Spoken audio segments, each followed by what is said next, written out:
It's hour number 3 here on Hurrdat Sports Radio. We are on AM 590 ESPN Omaha, ESPN Tri-Cities, and KFOR in Lincoln. I'm Ravi, Lulla. Andrew Rogers here with me.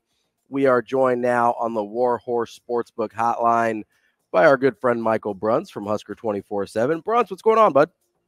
Hey, how you doing? We are doing well. So a very important question we have to ask you right off the bat here. It's been a topic of hot debate over the course of the show. We've started devising what we believe to be appropriate punishments for Michigan, and we'd like you to choose the best one so far, okay? Okay. All right. Number one, we've had a suggestion from Ken on YouTube that they remove headsets for 3 games so they get no communication between the coaches in the box and on the field. That's number one. Number 2, we have a suggestion that they have to play all of the Big Ten's Friday night games. Since they complained the most about it, they have to play all the Friday night games. That's number 2. Number 3, they have to do an extensive book report on Connor Stallion's manifesto, and it will be graded by a neutral university's English professors. If they do not pass, they don't get to play against Ohio State. And then the last one is a 24-hour watch party of Michigan's losses to either Ohio State, whether it's one game, multiple games, or the TCU game, just their losses. It's 24 hours straight. And if you fall asleep or if one person dozes off, it restarts. Kind of a Clockwork Orange situation there, Bruntz. Yeah, you're holding their eyes open. The book report idea, I don't hate. Why do these have to be mutually exclusive? Why can't you use multiple ones? I mean, we can't. We can use all 4. You're given the answer here. You mix and match however you feel is appropriate. Yeah, the headset one's actually kind of interesting to me. I can't remember who came up with that one, but that like if you want like a half season with that kind of competitive disadvantage, like would that cost them games? Like it feels like that would be that would be a significant disadvantage that I would actually that's pretty creative. I like that one. Yeah, that was Ken from YouTube. Got to give Ken his credit there. Yeah, give Ken some credit there. That's a good one, Ken. That probably doesn't fall in the realistic ones, but that's a pretty creative one. I like that one. The Ohio State one though, that would be that'd be pretty good. The book report. That and the book report, like maybe if you wrote the book report and then you followed that with 24 hours of Buckeye highlights. Just all Buckeye highlights all the time. Yeah. Bruntz, as we get to Nebraska stuff here, I guess less fun questions. No, the Nebraska, the game against Maryland obviously is hyper important in terms of trying to get bowl eligible and all of these things. Is it, in your opinion, where does it rank on the likelihood of Nebraska getting a win in their last 3 games? Where does Maryland rank there? I think high of the 3. I mean, I think if you're just kind of handicapping the 3 games, I mean, you've got a Maryland team coming in that's struggling, which, I mean, sounds pretty similar to last week, but, a team that you have, me in Maryland questioning how dialed in they've been on this losing streak. It is a matchup, though, that it feels like the things that Maryland does well, Nebraska doesn't necessarily do well, and kind of vice versa. So, that's kind of a tough one, but I mean, I don't think, Nebraska's had its demons with Wisconsin for, going on a decade now. I think that's still a pretty tough game, even though, they're obviously struggling in different ways than Nebraska is. And I don't know that you want to go into that home game against Iowa having to win a 10-7 game to get to a bowl game. It's just that seems more fraught with pressure. And you guys know how it is around here. If you drop 2 going into that Iowa game to have to get bowl eligible, I mean, it's going to be, pucker time around here. There's going to be a lot of stress. You're going to feel it in the stadium. The groans are going to be a little bit louder when things don't go right. And so I think you want to avoid that. So I think Maryland is the most likely of the three. I just, as bad as Iowa is, and their offense is worse than Nebraska's, I don't know that I would trust Nebraska enough with the way that they're currently set up to go in and win that kind of game. It just seems very, very unlikely to me, even though, you got to hide the women and children because it's going to be an ugly game. Bruntz, do you think it's more likely Nebraska beats Iowa if they've already gotten that 6th win to take some of that pressure off? Yeah, I think so. I think it helps. I think this is a team that, let's face it. This is still a program that's, even though Matt Rule said this week they've learned how to win, they haven't. I don't know that they're there yet. And that the type of game that has to be, or that I think it has to be, which is a low mistake, field position. It really is. It's kind of, for lack of a better cliche, trench warfare. You're totally playing the punt and field position game that whole time, and hoping you can make a field goal or two, or somebody screws up and makes a mistake, and you get a special teams or defensive touchdown. I just don't know that Nebraska's built that way yet. So I think if you're, the pressure's off a little bit, you're kind of playing a house money game against a rival. I think maybe you play a little bit more freely in that game than if you've what would it be, 4 in a row, 3 in a row by that point. And then just kind of feeling the weight of everything. Because I've been around here enough. I know how it is. And I think the outside noise on that game would be really tough for a young team learning how to win. Bruntz, I asked this hypothetical on the show yesterday, and it kind of fits into what you were saying in that first response, that if the Huskers were 5-6 going into that Iowa game, people would be on edge, uneasy, right? But if they lose that game, say they were 5-6 and they lost and finished the season 5-7, is that considered a disappointing season considering the stakes? Yeah, I would think it would. Everybody, I think most thinking people coming into this season had Nebraska at about a 6-win mark. I think that's the 5-7 to 7-5 range is where I heard a lot of predictions going into the year. So hypothetically, you finish 5-7, you finish within that range. Okay, you're a developing program, you're overhauling a lot of things. You've obviously had a lot of injuries. That said, you limped in. You would be limping into the end of a season again, no bowl game, with. You kind of had the table set for you.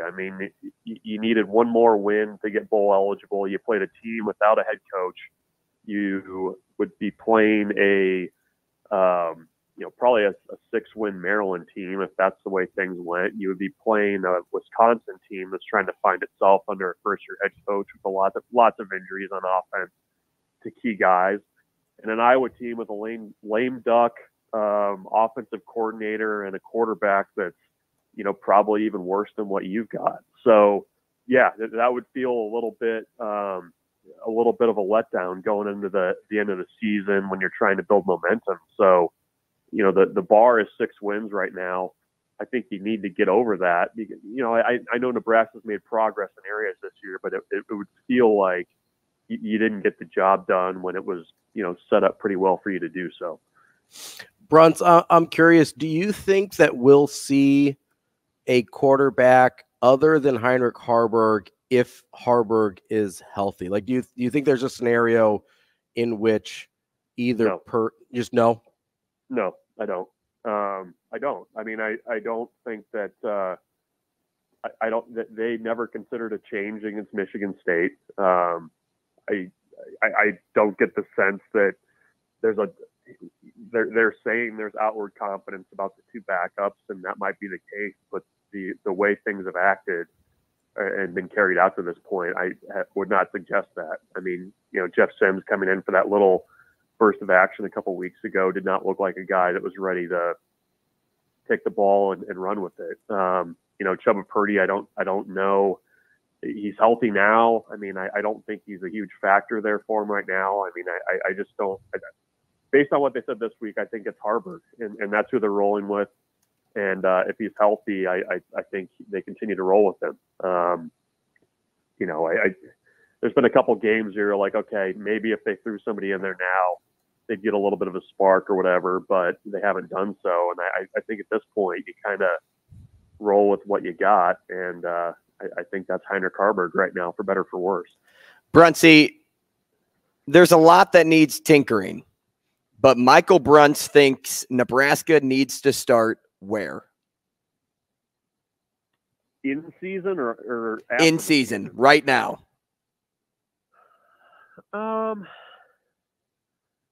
Well, I mean, I think, I think you saw against Michigan State how fine the margin is.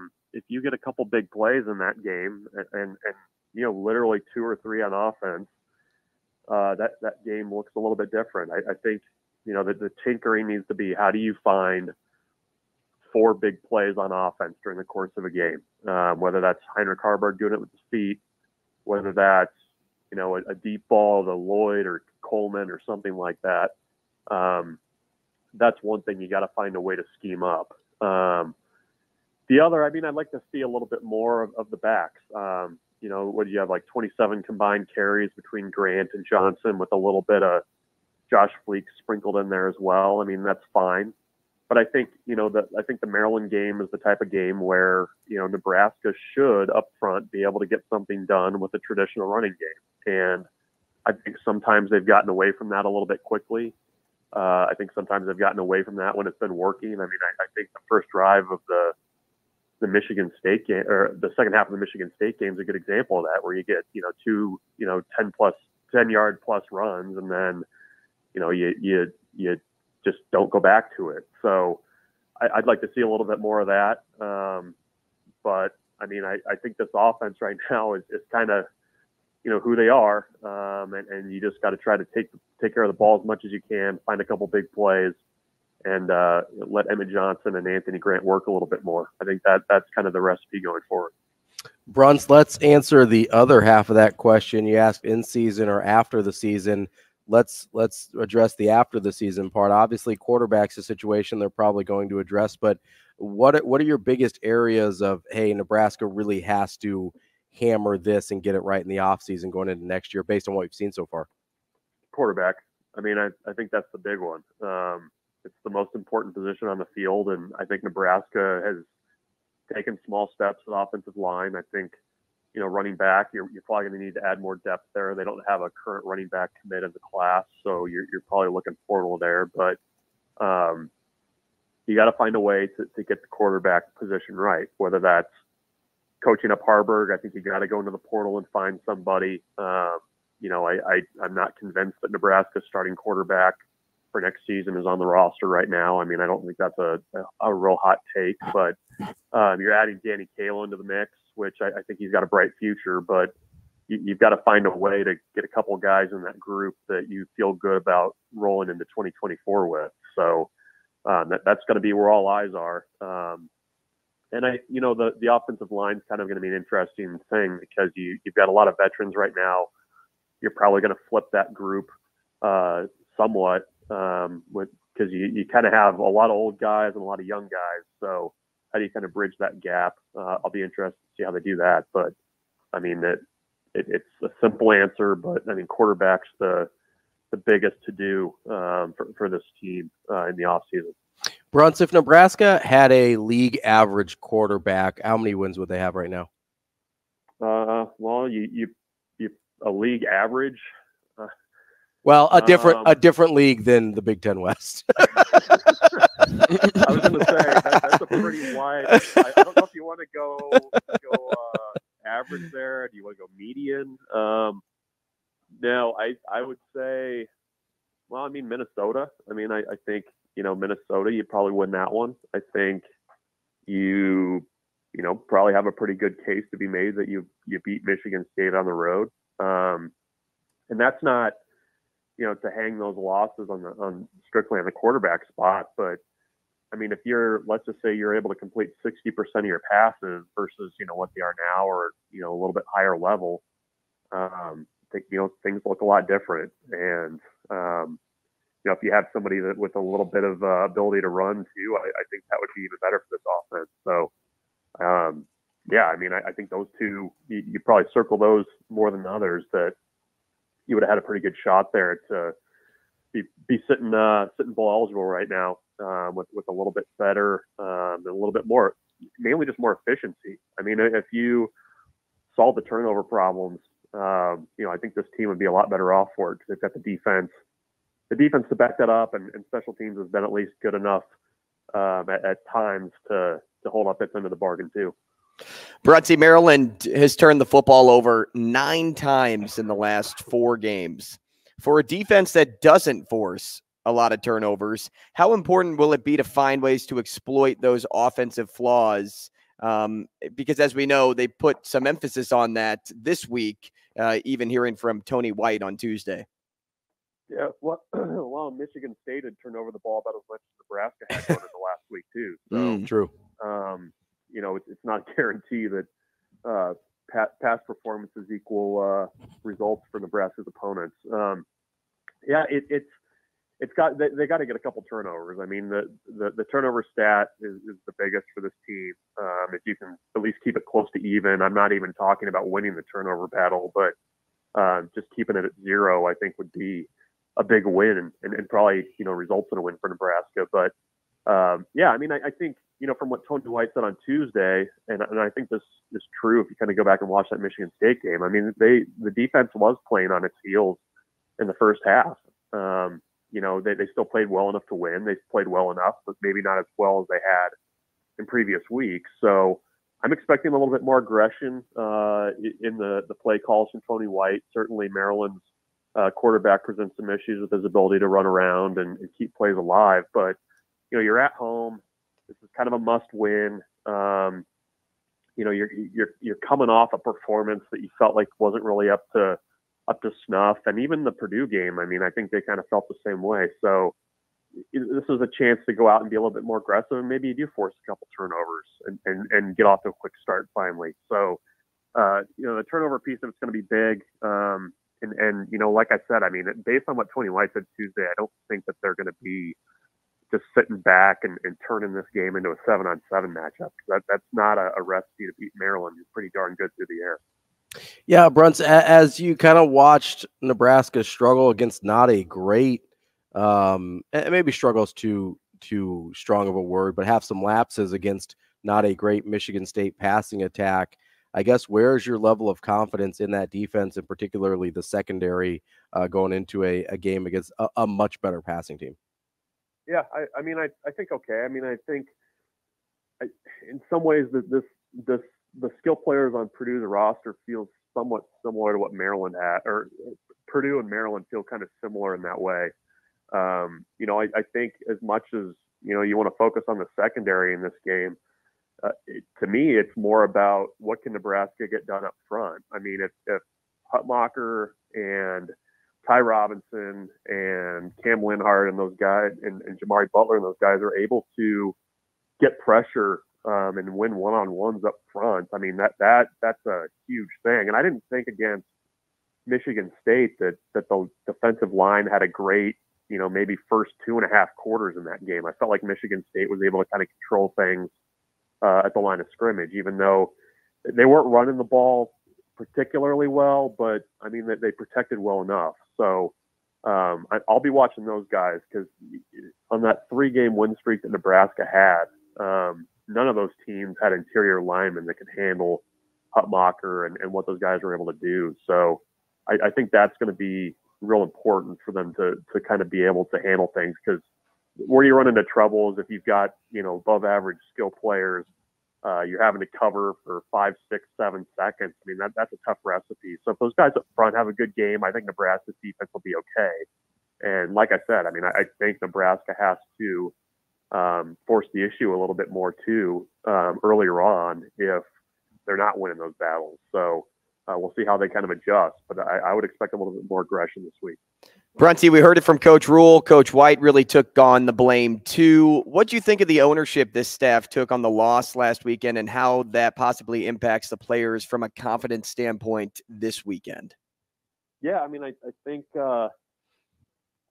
I don't know. I mean, players hear that, and I don't know that there's really ever been a time where this coaching staff has said something to the media that they wouldn't say in front of the players. So I'm sure in the locker room there was a lot of that discussion going on. You know, I think they're very honest about you know, kind of film review, and when players aren't doing things right, I think they kind of are willing to, for lack of a better phrase, point the thumb as well if they have to. And so yeah, I mean, I think that there's a little bit of reflection there that, you know, Tony White understands what went wrong in that game. He probably played a little bit of a role in it. And, you know, you come back out and try and do a little bit better against Maryland.